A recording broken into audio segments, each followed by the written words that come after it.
Hello, I'm Roger Bisbee, and today I want to show you how to put in a replacement window. Now this is a period property and it's got sliding sash timber windows throughout, and the owner is very keen to keep the look of the property, but in this case, in the cellar, you can see that they've had a bad case of rot here. Below ground, a timber window is really a bit of a liability. So what we're using is this PVCu window, which is, to all intents and purposes, a replica of a sliding sash window. It's got all the features going for it that the sliding sash timber window has, but of course it's all in PVCu, which means it won't rot, especially in this situation here. Now, of course, you can get the specialist window companies in to do this job, but if you're a competent builder or even a competent DIYer, replacing windows is not a difficult job, and you will save yourself a fortune. Very often, in say a £10,000 replacement window contract, the rep that comes around to sell you the windows is taking over £1,000.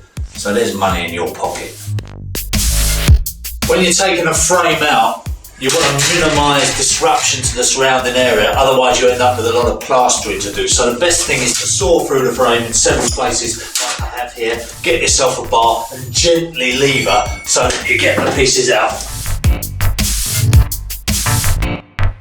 Okay, I've prepared the opening, I've checked the size, and now I'm going to put the window in. And obviously the point is, make sure you get it the right way round.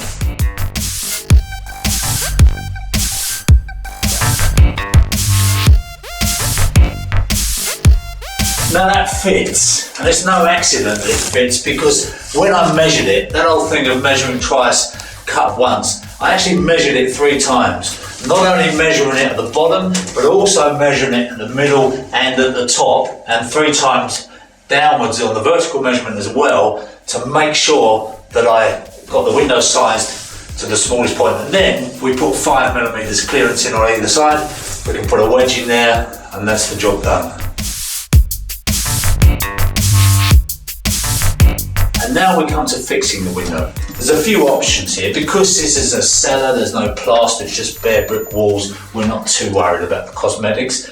If you were fixing into a plaster wall and you want to do a save, not having to chip the plaster around, you'd have to try and get some fixings actually into the window itself. Now you can't drill through the sides because you've got the spring balances. So the only way to do it is to put a plate on the side of the window and just bring that out past the window and drive a screw through into the wall there, and you just have to fill that over with a little bit of filler afterwards. That's a fairly common way of doing it. The other way that people like to do it is with fixer foam.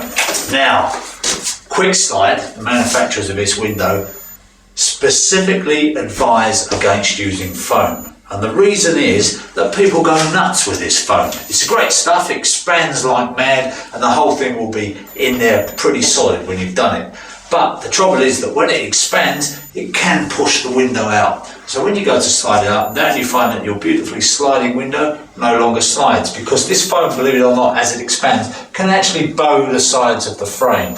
On a short frame like this, there's very little chance of it happening.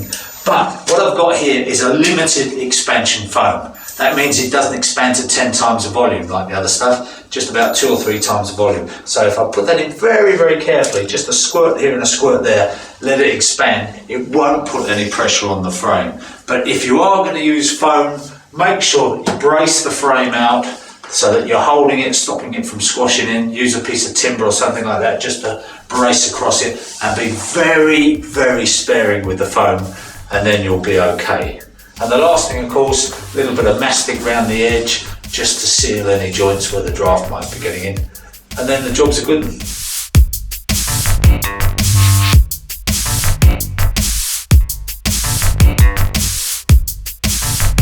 So I hope you enjoyed that video, and don't forget to use the comments box below because we want to hear what you think.